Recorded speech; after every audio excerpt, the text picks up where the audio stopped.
तुमच्या डोळ्यासमोरचं उदाहरण सांगेल. आता या लाईट लावलेत तुम्ही दादाश्री, लाईट लावलेत कशासाठी हो? उजड करण्यासाठी. पक्क ना? पक्क उजड करण्यासाठी ना.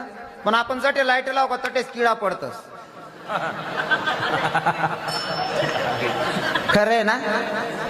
हा, तुम्ही जटे चांगलं करायला जाता तटेच किडा पडतस. पण एक गोष्ट कायम ध्यानमा ठेवा, लाईट लावानंतर किडा पडतस, पण एक तरी लाईट असा था काळा किडाचले बॅन बंद पडी घ्या भो. अजिबात नाही. कारण त्या लाईटले माहिती आहे, लाईटले माहिती या किडा कितला का गर्द्या करत नाही. या पायटे मर जातील मग सकाळी आखो चालू होऊन असे मनीषीन किडाच नाही बरं ध्यान देऊ नये तुमले लाईट जर बंद होईन ते. बरोबर आहे ना? जीवनात सक्सेस व्हायचं असेल ना तर भैया नावं ठेवणाऱ्यांच्या नादी लागू नका. परमार्थ करा अंतकरणापासून. हा, वेडी भक्ती करायची. लोक तुम्हाला बघून हसले पाहिजे, टिंगल केली पाहिजे, एवढी वेडी भक्ती करायची. आणि जोपर्यंत